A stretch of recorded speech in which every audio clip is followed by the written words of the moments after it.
අවුරුදු සිරිනයෙන් බලන් නිරබදුමල් බක්මාසල් මංගල්ලේ ගමට ඇවිල්ලා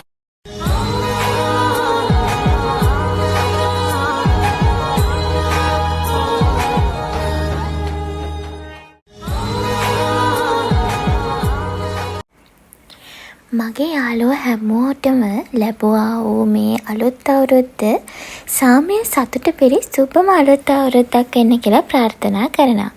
ඉතින් කොහොමද ඔයාලට? මේ ඉතින් ගෙවෙන්නේ අපේ අවුරුද්දට කලින් දවසේ. ඒ කියන්නේ ඉරිදා. මමයි හස්බන්ඩ්ුයි ඉතින් මේ විදිහට ගෙවල් ලස් කරගත්තා. මට හම්බුණා ලස්සන කුෂන් කවර් ටිකක් අවුරුද්දටම ගැලපෙන. ඉතින් මේ ඔක්කොමත් එක්ක මම මුලටම හදාගත්තේ මේ ඔක්කොම උනේ හරි හදිස්සියෙන්. ඉතින් ඒත් අවුරුද්ද කියන දේ අපිට කොයි රටක කොහොම හිටියත් අපේ අවුරුදු සිංහල චාරිත්‍ර අමතක කරන්න බෑනේ. ඉතින් මම ඒකට ලෑස්ති වුණා. ඉතින් මුලටම මට හිතුණා ආස්මි ටිකක් හදාගන්න. ඉතින් ඒක මම ඇත්තටම හැදුවේ සිකුරාදා දවසේ. ආස්මි ටික හදලා ඊළඟට හරියටම නැකත් දවසේ තමයි මම ඒකට පැණි දාලා හදාගත්තේ. ඉතින් මේ ඔයාලා දකින්නේ ආස්මි හදන විදිය. මට ඉතින් අර දවුල් කුරුඳු එහෙම නැති හින්දා බණ්ඩක්කා වලින් තමයි මම මේ වැඩේ කරේ. ඉතින් ඒ කෑම හදන වීඩියෝ නම් මම අරන් එන්නේ නැහැ. මොකද මට වඩා හොඳට කෑම කැවිලි වර්ග හදන YouTube channel ඕනේ තරම් තියෙනවා. ඉතින් මමත් මේ කෑම හදන්නේ වැඩි හරියක්. ඔයාලා දන්නවා ඇති MR Kitchen සහ අනෝමා Kitchen අනෝමා ආන්ටිගේ සහ MR Kitchen අක්කගේ වීඩියෝ බලලා තමයි මම ගොඩක් අවුරුදු කෑම හැදුවේ. ඉතින් මේ කෑමත් එහෙමයි. ඉතින් මම හැදුවා අලුවා, මුං කැවුම්, ආස්මි එහෙම. ඉතින් ඒ අතර තව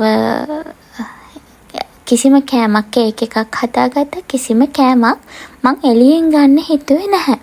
ඉතින් මට පුළුවන් විදියට අවුරුද්ද කියන්නේ ඒකනේ. අවුරුද්ද කියන්නේ ගෘහණියකගේ වැඩ පෙන්වන්න තියෙන හොඳම තැන. මොකද අනිත් හැම දවසකම අපි උයලා අපිට පුළුවන් දේ කරනවා තමයි. හැබැයි ඉතින් අවුරුද්ද කියලා කිව්වහම අපේ ආදරණීයන් වෙනුවෙන් අපිට පුළුවන් උපරිමයෙන්ම ලස්සන කරන අවුරුද්දක් නේද මේ අපේ අවුරුද්ද කියන්නේ. ඉතින් මේ අතර මම මේ කැවිලි හදන දවසේම තමයි මම කේක් එක හදාගත්තේ. හරියටම මේ සඳුදා උදේ මම කැවිලි හදන්න ගත්තේ. ඉතින් උදේ පාන්දරින්ම කේක් එක තමයි ඉස්සෙල්ලම හදාගත්තේ. දැන් මේ වෙනකොට කේක් එකත් හරි ගිහින් තියෙන්නේ. එතකන් පොඩ්ඩක් තව oven එකේ තියලා මම ඉතුරු කෑම ටික හදා ගන්නවා. මුං කැවුම් ටික එහෙම. ඉතින් මේ විදිහට තමයි මගේ මුල් ඉරිදා සහ සඳුදා දවස් දෙක ගත වුණේ. ඉතින් පුළුවන් තරම් ලස්සනට අර අපිට පුළුවන් අපේ හිත සැනසෙන විදියට කොච්චර දුරක හිටියත් මේ දේවල් කරනකොට අපිට දැනෙනවා අපි ඉන්නේ ලංකාවේ කියලා. ඉතින් ඒ දේවල් එක අපිට පුළුවන් උපරිමයෙන්ම මට පුළුවන් උපරිමයෙන්ම මම මේ අවුරුද්ද සැමරුවා.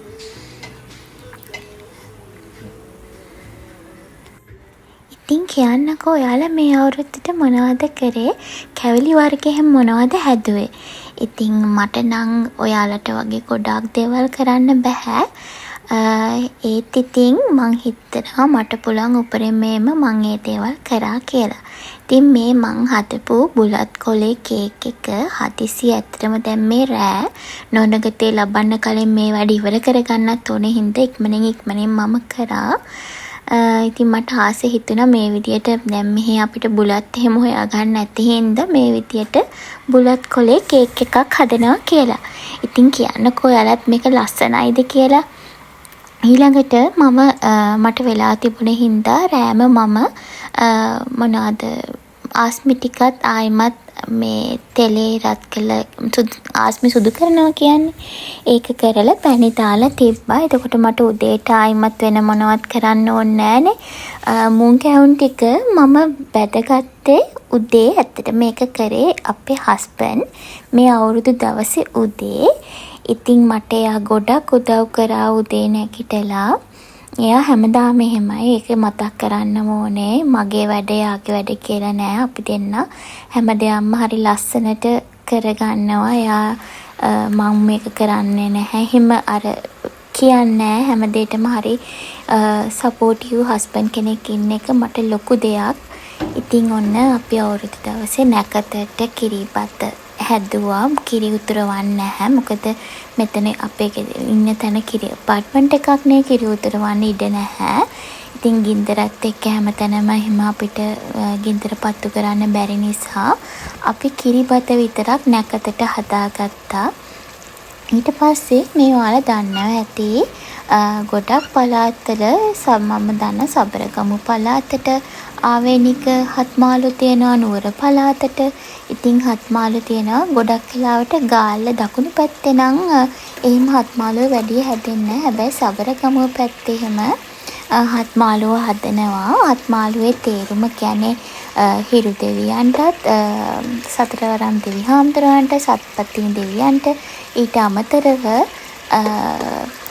සබරගමු පළාතේ නම් සමන් දෙවි හාමුදුරුවන් වෙනුවෙන් තමයි මූලික කරගෙන තමයි මේ හත්මාළුව හදන්නේ. කියන්නේ ව්‍යංජන 7ක් එකට එකතු කරලා හරිම රසයි. ඉතින් මේකේ ගොඩක්ම ගමේ හැදෙන කෑම තමයි හදන්නේ.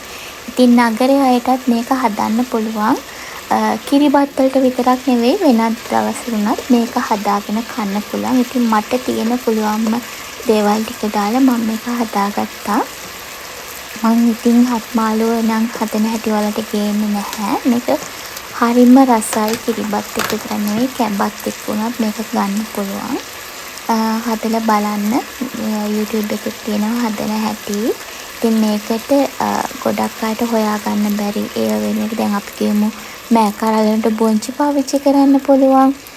බතල වර්ග හොයාගන්න බැන්න. කියන්නේ විශේෂයෙන් බතල නෙවෙයි, ඔය අල වර්ග ගමේ එහෙම තියෙන අල වර්ග එහෙම නැත්තම් ඒ වෙනුවට අල අපි පාවිච්චි කරන අල ගෙඩියත් එක දැන් වට්ටක්ක දළු තමයි මේකට වැඩි හරියක් පාවිච්චි කරන්නේ. ඉතින් මට වට්ටක්ක දළු නැති නිසා වට්ටක්ක ටිකක් දැම්ම. කජු නම් ඉතින් හොයාගන්න පුළුවන්. කජු මේකේ අනිවාර්යයි. ඉතින් මේක හරිම රස හත්මාළුවක් කිරිබතට. ඉතින් මේක විශේෂයෙන්ම හස්බන්ඩ්ගේ රික්වෙස්ට් එකක්. එයාට මේක හදලා ඉල්ලුවා. ඉතින් මම එයා වෙනුවෙන් ඒක හැදුවා. ඊළඟට චිකන් එකත් හදාගත්තා. ඉතින් හැබැයි චිකන් එක නම් අපි සාමාන්‍යයෙන් කියන්නේ තිබ්බේ නැහැ මේසෙට. එක වෙනම හදලා තිබුණේ. මොකද හස්බන්ඩ්ගේ යාළුවෙකුත් මේ අද එනවා කියලා තිබ්බා මෙහි ඉන්න. ඉතින් එයා අලුතෙන් මෙහෙට ඇවිල්ලා තිබ්බේ. ඉතින් ඒ මල්ලිටත් අවුරුදු දවසේ මෙහෙ එනවා කියපු හින්දා ඒක හදාගත්තා. ඉතින් මේ ටික තමයි මම අවුරුද්දට හදාගත්තේ.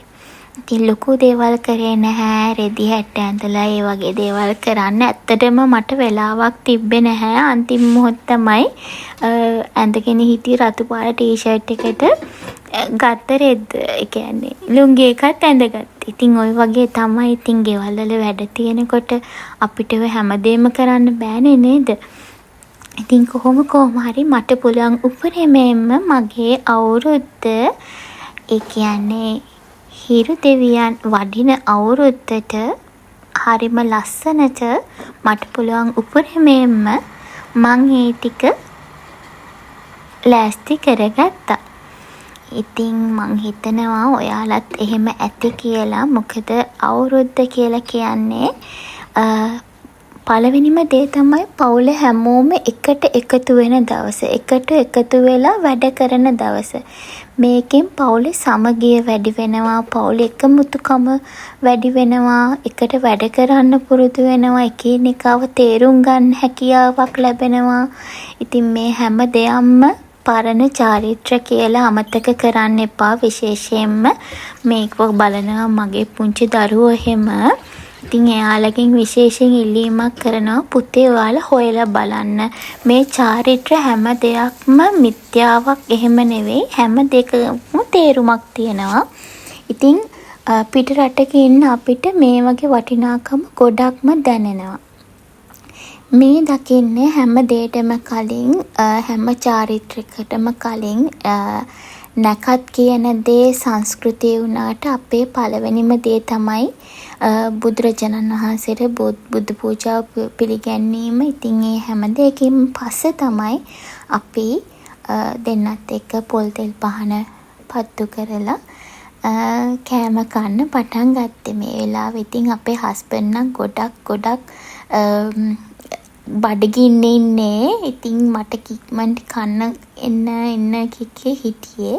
ඉතින් මොනවා කරන්න කලිනුත් මම බුදු පහන තියලා තමයි අනිත් වැඩවලට එකතු වෙන්නේ.